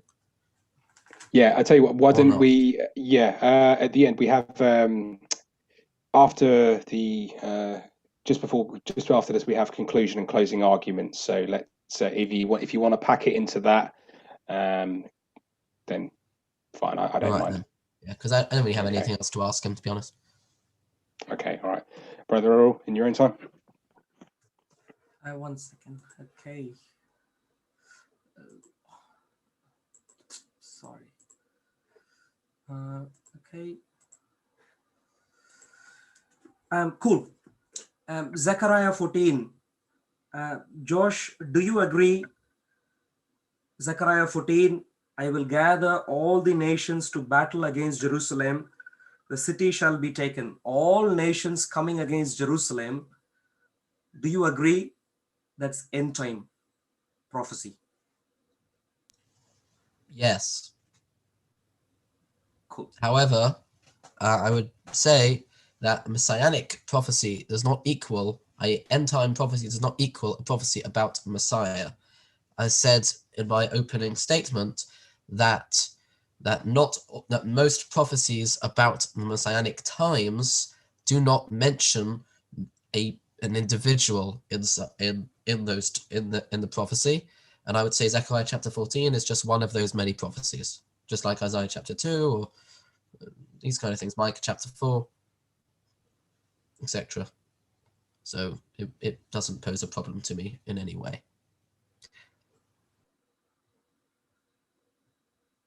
Yep. Okay. Yeah. Next question, Arul. I mean, I can, I have time to comment, but anyway, my next question is also on the back of that. And of course, Josh gave away. Oh, I'm sorry. Excuse me. Forgive me. Sorry, you do have a minute to comment. My apologies. Sorry, I got ahead of myself. No, it's not a huge deal anyway, in regards to our present scenario. So, okay. So, Josh, you agree that Zechariah chapter 14 is end time related already in content. You agree with that. But your only point is that there are various Messianic age related details which doesn't correspond to the Messiah himself. That's the only comment. I'll be a bit curious to see what you categorize as what corresponds to the Messiah himself or not. I'll be curious. Okay, that's just my minor comment. My focus is mainly on the next question anyway. So can I start my next question here? Of course, yeah, no problem. Okay, Josh. Thank you for agreeing Zechariah 14 is end time related. Now, Zechariah 14 clearly says that Yahweh will go forth and fight against those nations. At least that you can say maybe he is fighting through an agent. At least that you can get away by doing that. But then it goes on to say, in that day, his feet will stand on the Mount of Olives, which faces Jerusalem on the east, and the Mount of Olives shall be split in two. And verse number 9, and the Lord Yahweh shall be king over all the earth. Now, Messianic prophecy, Messiah is supposed to be king over all the earth. Messiah is supposed to, a question to you is simply, do you agree one of two different statements? One, the Messiah is referred to as Yahweh, or Yahweh himself, according to the plain reading of this text, Yahweh himself is going to set his feet and fight. For argument's sake, based on the fact that I've conceded that scripturally we do not have any verse that says that God does not have any physical attributes. So for argument's sake, let's say that in the moment, which may be okay, that he does indeed, that he can make for himself physical attributes, which is the position of at least one classical Jewish source, including one old rabbi from a long time ago called Rabbi Moshe Tok. So at least I can rely upon him. So according to this, that his actual feet would touch it, then we do not have to say anything about the Messiah here, that it would actually be, according to that, would be literally feet that God has created for himself. It's a bit of a strange understanding, which is why Rabbi Moshe Tok is in the minority in terms of his understanding of God, of how God is described in Scripture. But you're perfectly welcome to understand it in that way, and we still don't have the Messiah doing it. We still don't have the Messiah doing anything there. And as for the fact that you say the Messiah will rule, God will also rule, that's not a problem either. David ruled and God ruled at the same time. I was going to mention earlier the fact that the only reason why God says they've rejected me as king when they got Saul was because they asked for it in the wrong way. We know from Deuteronomy chapter 17, as I mentioned before, they were supposed to have a king over them. So what was wrong when they asked for a king? It's because they asked for a king just to be like all the other nations. When they're supposed to be a kingdom of priests, right? They're supposed to be a priestly nation. So this is antithetical to their mission. They're asking just to be like the rest of the nations. That's not right. And as in that respect, God was saying that they have rejected me as from their king. They want a king just like all the other nations have a king, that they'll serve their king and not God, like the rest of the nations. That's what God was saying. It doesn't mean that he stopped being king. Thank you. Time and a minute to comment. Arul? Okay, my comment. So thank you for at least agreeing. Now, note carefully the argument Josh is using. He's going with democracy there. Plenty of rabbis saying this, one particular rabbi saying that. I'd like to go with the text. Scriptures is what matters. What God says is what matters. What anyone else says, if it agrees with what God says, of course it's important. But when they're speculating and contradicting what scriptures itself says, it's not useful. Those rabbis' texts, I would plain simply ask for Josh to reject in consideration. The text simply says, his feet will stand on the Mount of Olives. That's what the text says. Simple reading of the text. And I'd like Josh and others to go with the text there. And your next question, Arul? Okay, my third question. 13 Principles of Faith, Maimonides, is supposed to give a summary view of Judaism, summary view of the Tanakh, the Jewish text. It's a bit mysterious that it doesn't talk about this feet, Yahweh's feet, being set on the Mount of Olives. Ignore the fact that it corresponds to the Messiah for a moment. Yahweh's feet is going to be on Mount of Olives. Tremendous event after Mount Sinai. Tremendous event. 13 Principles of Faith. The 12th one says God will send a Messiah. The 13th one says resurrection of the dead. Nowhere do I find God himself is going to come. How come? Please clarify, Josh. At least agree that it doesn't capture, the principles don't capture scriptures adequately. So it's a good question, but it's a question that's based on a misunderstanding of what the 13 principles of faith actually are. The 13 principles of faith are nowhere actually written by Maimonides saying, these are the 13 principles of faith, etc. No, they are, Maimonides deduces that these 13 things, if a Jew does not believe them, then he has no share in the world to come, whatever that means. How does he deduce that? He's deducing it from a Mishnah in Tractate Sanhedrin, chapter 10, I think, where we have a list of things that that cause somebody to lose their portion in the world to come. Maimonides deduces from that a Jew has an obligation to believe each of these 13 things, and therefore that's how we come up. We derive from that this idea of 13 principles of faith. It is not a sum up of Judaism. It is not a sum up of the Hebrew scriptures. That's not what it is.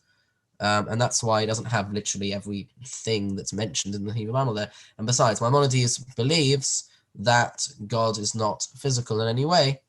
And we can argue about why exactly the majority of the rabbis, including Maimonides, believe that. But right, and obviously it's only there is a majority, right? There is a small minority who don't believe that, as I mentioned before, primarily by Moshe Tok. But that's a different argument as to where the rabbis are getting that from. But that's really what the principles of faith are. That's why it doesn't mention about feet. It doesn't mention about God coming. I mean, it doesn't mention lots of things. There's plenty of things not mentioned. There's plenty of things not mentioned in principles of faith, because that's not what it's about. It's about what causes you to lose your portion in the world to come if you don't believe it. Thank you, Josh. Arul? Yeah, I forgot to address a point that Josh is repeatedly making. Josh is conflating two different ideas. Having a feet is not the same as saying having a physical form. Nowhere am I saying God has a physical form. All that I'm saying is God seems to have a feet. Of course, we can use the term spiritual feet, but to say that that's saying that he has physical form is not the same. They're conflating two different ideas. Anyway, in regards to his main point, articles of faith, my point would be simple. God, I would understand, when we understand the all of Tanakh, God would expect Jews to believe in all that he says, not just a list of things.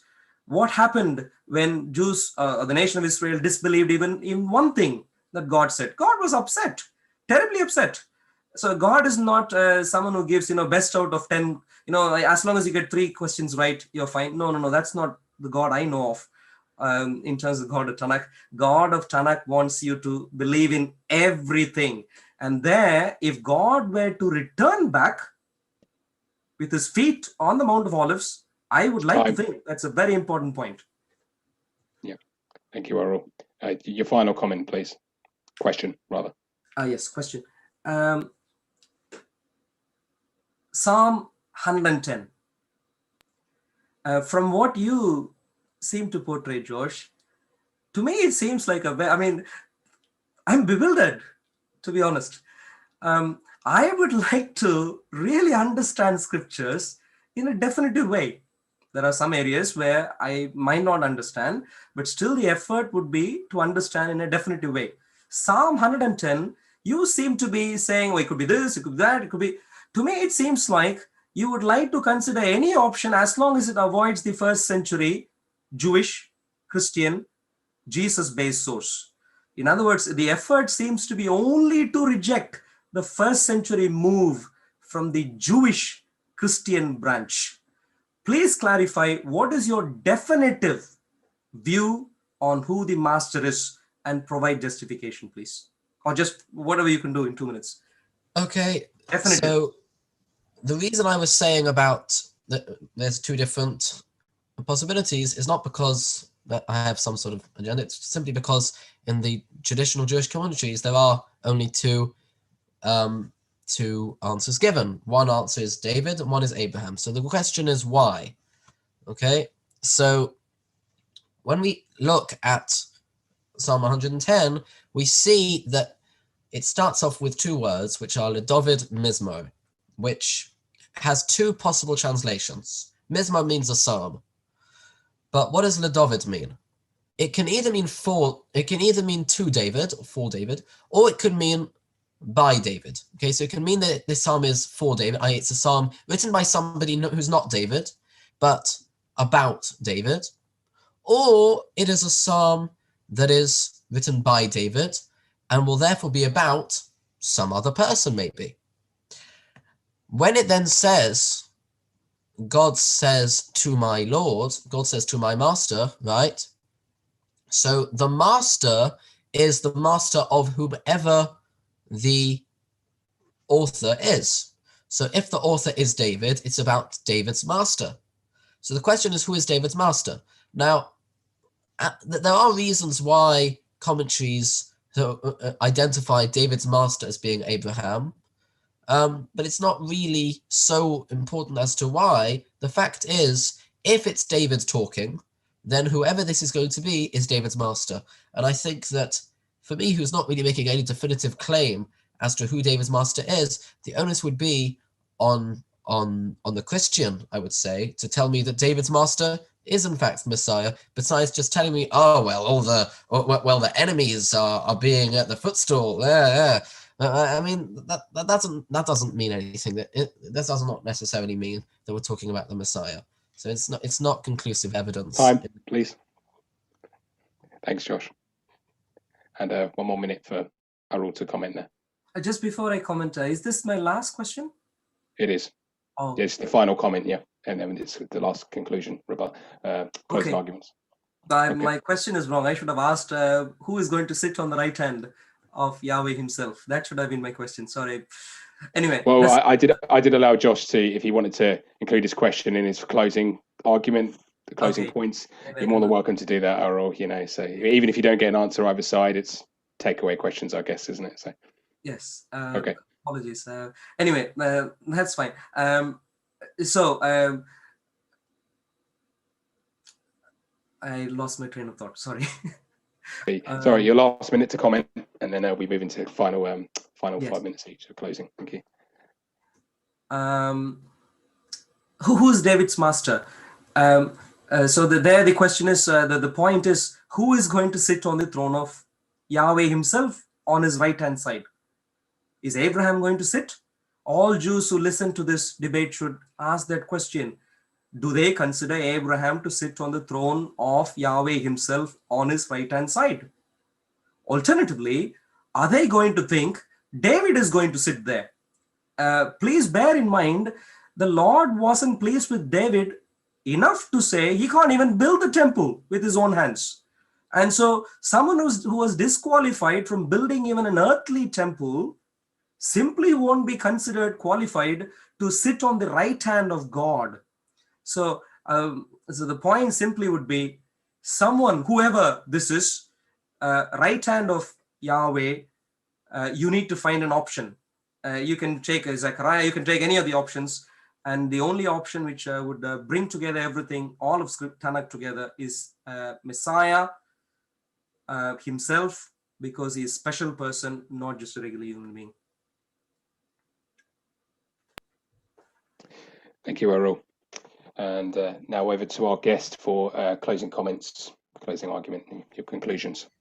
Okay, closing comments. 5 So we minutes. have a few things that I want to wrap up at the beginning of this. I wanted to mention that the Jewish position on what's going on with the right hand is that is not something that literally means the right hand. The Hebrew word there says yamini, and if we go according to the explanation that this is a psalm about David and that David is the master being referred to, then the yamini, the Benjamite, would be Saul. Yamini does not only mean right hand, it also means a Benjamite. Okay, that is a phrase that is referred to, for example, Mordecai in the book of Esther is referred to as a yamini, right? Yamini, it's the exact same word. So that's not a problem, according to that explanation. So getting to the overall gist of things, Arul has made 4 arguments to try to tell me that the Messiah is called God. Right? He's called by God's name, that he's greater than Moses, who is the greatest of the prophets, as we're told at the end of Deuteronomy, that for Moses there's not lo kom novi kamoshe, no prophet has arisen like Moses, and that he is greater than Abraham. I mean, whether he's greater than Abraham or not, to be honest, I don't know why I really pushed that. It's not something that I necessarily disagree with, because we don't have to believe that Abraham was the greatest to ever live, that Messiah is not greater than him. Maybe he is greater than him, maybe not, who knows. And he also says that he is greater than David, which, once again, could be. Maybe he's greater than David, but he's not greater than David. Scripture is silent on this. What we know is that the Messiah is somebody who is an earthly king. We have no evidence here that the Messiah is God, or that he is called God. I've already refuted Arul's arguments about Zechariah 14, but just to recap that, Zechariah chapter 14 is an end times prophecy that does not refer to the Messiah. It does not refer to the person being the Messiah. When I look at Messianic prophecies, if it starts talking about this Davidic person, right, or this person from Jesse, or this star of Jacob, right, who we so often hear about, Messianic prophecies, then I see that as talking about this Messiah, because otherwise, who is the Messiah? We only know the Messiah from those descriptions about him. And now you want to tell me that when it talks about God doing things in the Messianic times, that's also the Messiah? No, I say no. That doesn't sound very likely to me. And your idea that he's greater than Moses, as I say, that's not scriptural. The idea that he has to listen to Moses, so the idea that people have to listen to prophets is not a problem for me at all, because people have to listen to all the prophets, whether it was Amos or Micah, it doesn't matter. You have to listen to the prophets. That is the law in Deuteronomy chapter 18. That's what it's saying. Moses was the greatest of the prophets. God is the king. God is one. God is always the king. God is always one. It's just that in the end times, people will finally recognize it. People finally recognize God's sovereignty over all things that happen in the world. And that's really it. And so the Messiah will be this messenger of God. He will be the king. He will be an earthly figure, not divine in any way, but he will have the Spirit of God on him. He will fear God. It's very clear in Isaiah chapter 11, the type of person we're talking about. This is a person who's going to have children, according to Ezekiel chapter 46. Right? He has sons and pass on inheritance. I just realized I probably should have asked Darren about that.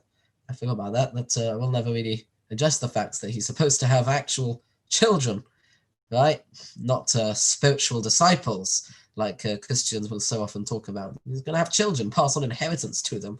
That sounds pretty physical to me. And another point, completely really not very germane to the discussion, because I'm not really good at finishing off. I don't really end off very well. I kind of go on tangents, but I'll just say very quickly to a point raised by Arul earlier that the rabbis, a lot of their things are based on principles that we have in what's called the oral law. That's a different debate to have. So yeah, that's all really. The Messiah is not Jesus. Okay, time. Thank you, Josh. Okay, and Brother Arul, you're closing 5 minutes, please. Okay. When you're ready. Like Josh's comment, Messiah is not Jesus. We'll come to that in another day. Okay, to summarize, the question we are asking is the Messiah a mere human being, an ordinary human being? Like I said, the Christians would readily agree with Jews who follow Rabbinic Judaism that the Messiah is a human being also. We would readily agree. But then the question is not whether he is a human being. The question is whether he is more than an ordinary human being in his essence. And that is where we really endeavor to bring together various prophecies which Josh and others like him have completely ignored in their evaluation. So how do we understand the nature of the Messiah? And what I'd like to comment to you is this. Messiah, the Jewish Messiah, corresponds to end times. What's going to happen at the end? At the end, the nation of Israel is going to be gathered in. The third temple is going to be built. There is going to be resurrection of the dead, like what Daniel prophesies about. And there is going to be a judgment of all nations. These are the things. The knowledge of the Lord is going to fulfill the face of the earth.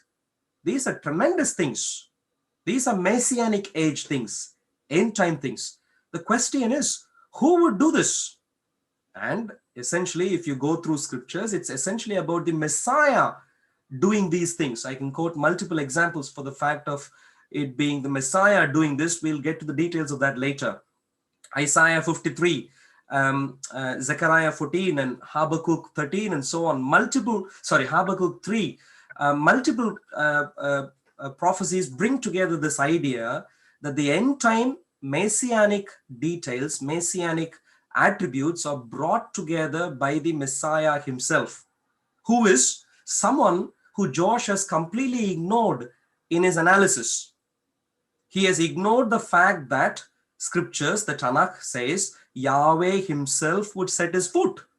If you don't, of course, accommodate that view, you wouldn't even have half of a clear idea of the end times. But Josh clearly ignores. If God himself is going to set his foot, I would like to think Jews would take that extremely seriously, unprecedented, if he himself was going to set his foot and fight a battle.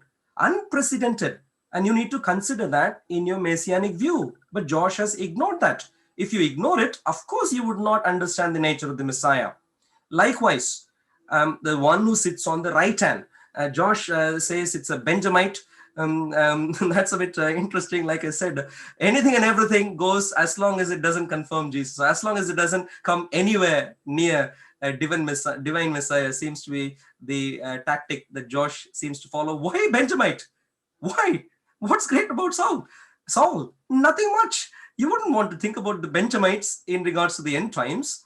It's a Judahite, as what Josh clearly points out to, someone from Judah, a scepter that would come out, that would beat the brow of Moab. And so forget about Benjamite. Don't go for all sorts of cop-out theories just because you want to ignore the obvious staring in your face that you have ignored the obvious conclusions of scriptures. Who is this? Someone who is an Adoni, someone who is a master of even King David. Someone who is of the order of Melchizedek. Josh points out to the fact that the tithe are used for the poor. I agreed. Yes, the question is, who is commanding it? The tithe is to the Lord and to be used for feeding the Levites and feeding the poor and feeding the orphans and so on. But the commandment still comes from the Lord. It's the Lord who commands. So it is as a response to the commandment that comes from the Lord that you give that. A point is, bring together all the prophecies which Josh seems to ignore, and you will get a clear picture of who the Messiah is. And that is the first century Christian position. People were offended when Jesus came around saying that he was the Son of God and equated himself to God. The first century Jewish people, many of them were offended, and they said he is blaspheming. In other words, the offense that they had was, we just want an ordinary human being. You're claiming yourself to be much more than that. But that is the claim from the Hebrew scriptures in relation to the end times. Please receive Jesus as your Messiah. Thank you.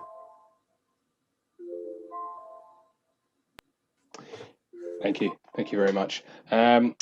Unfortunately, we don't have a forum for open questions that have been coming in from the chat, but perhaps if we have another debate in the future, we can allocate specific times for that. So I do apologise to people who have been commenting in the YouTube chat and that wanted any specific questions answered. But I just want to extend our massive big thanks to our guest this evening, Josh. Giving us obviously lots to think about as well. Thank you very much. It's been an absolute pleasure. We'd love to have you back on here again as well. And as always, our brother here, Arul Velusamy as well. Thank you, brother, for your time this evening as well. And just before we end the live stream, I just want to finish by just reading from some scripture, Old Testament. I'll read from Numbers 6, starting at verse 24.